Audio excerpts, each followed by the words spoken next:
അണ്ടത്തോട് തീരദേശ കടൽഭിത്തി നിർമ്മാണവുമായി ബന്ധപ്പെട്ട് കല്ലുമായി വന്ന ലോറി ജനകീയ സമരസമിതിയുടെ നേതൃത്വത്തിൽ തടഞ്ഞു. ഇതിനെതിരെ ഇടതുപക്ഷ പാർട്ടി പ്രവർത്തകർ ജനകീയ സമരസമിതി പ്രവർത്തകരുടെ നീക്കത്തെ തടഞ്ഞത് പ്രദേശത്ത് സംഘർഷാവസ്ഥയ്ക്കിടയാക്കി. 8ഓളം പ്രവർത്തകരെ വടക്കേക്കാട് പോലീസ് അറസ്റ്റ് ചെയ്ത് നീക്കി. ആവശ്യമായ പഠനം നടത്താതെ അണ്ടത്തോട് ബീച്ചിൽ നടത്തുന്ന കടൽഭിത്തി നിർമ്മാണം നിർത്തിവെക്കണമെന്നാവശ്യപ്പെട്ടാണ് നിർമ്മാണ സാമഗ്രികളുമായി വന്ന ലോറികൾ തടഞ്ഞത്.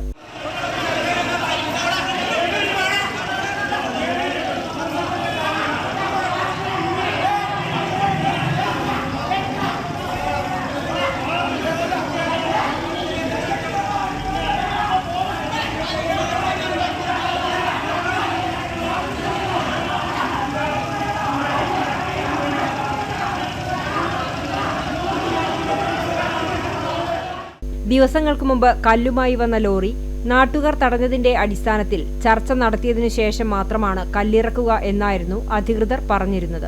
ജനങ്ങളെ ആശങ്ക അകറ്റാതെ ഈ പദ്ധതിയിൽ മുന്നോട്ട് പോകാൻ പാടില്ല. ഒന്നാമത്തേത് അവിടെ അത് കെട്ടിക്കഴിഞ്ഞാൽ ഇവിടെ വെള്ളം വന്ന് ഞങ്ങളെ കുടിവെള്ളം മുട്ടും. ഞങ്ങൾ ജീവൽ പ്രശ്നമാണ്. ഇതൊക്കെ ഞങ്ങൾ അധികാരികളോട് പലതവണ പറഞ്ഞതാണ്. അതൊരു നിങ്ങളെ ആശങ്ക അകറ്റാതെ ഒരു കാര്യമായിട്ട് മുന്നോട്ട് പോകില്ല എന്ന് പറഞ്ഞ MLA വീണ്ടും ലോഡടിച്ച് ഞങ്ങളെ പ്രതിഷേധത്തിന് പുല്ലുവില കൽപ്പിച്ചിട്ടാണ് വീണ്ടും ഈ പദ്ധതിയായിട്ട് മുന്നോട്ട് പോകുന്നത്. എന്നാൽ കഴിഞ്ഞ ദിവസം MLA യോഗം വിളിച്ച് പ്രശ്നം പരിഹരിച്ചെന്നായിരുന്നു പറഞ്ഞിരുന്നത്. തിങ്കളാഴ്ച കല്ലുമായി എത്തിയ ലോറി ജനകീയ സമരസമിതിയുടെ നേതൃത്വത്തിൽ തടയുകയും ഇറിഗേഷൻ വകുപ്പുമായി സംസാരിച്ച് പ്രശ്നം പരിഹാരം കണ്ട് ചർച്ചയ്ക്ക് ശേഷമല്ലാതെ കല്ലിറക്കില്ല എന്ന ഉറപ്പ് ജനകീയ സമരസമിതി നൽകിയിരുന്നു. എന്നാൽ പ്രശ്നപരിഹാരം കാണാതെ ചൊവ്വാഴ്ച കാലത്ത് വീണ്ടും കല്ലുമായി ലോറിയെത്തിയപ്പോഴാണ് സമരസമിതി വാഹനം തടഞ്ഞത്. തുടർന്ന് ഇടതുപക്ഷ അനുകൂല പ്രവർത്തകർ സ്ഥലത്തെത്തി ജനകീയ സമരസമിതി പ്രവർത്തകരുടെ നീക്കത്തെ തടഞ്ഞത് പ്രദേശത്ത് സംഘർഷാവസ്ഥ ഉണ്ടാക്കി.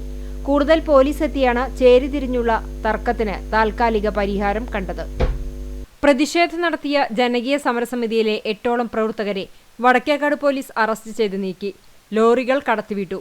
പോലീസ് കസ്റ്റഡിയിലെടുത്തു കൊണ്ടുപോകുമ്പോഴും പ്രതിഷേധക്കാർ MLAക്കെതിരെയും LDF പ്രവർത്തകർക്കെതിരെയും ശക്തമായ മുദ്രാവാക്യമാണ് മുഴക്കിയത്.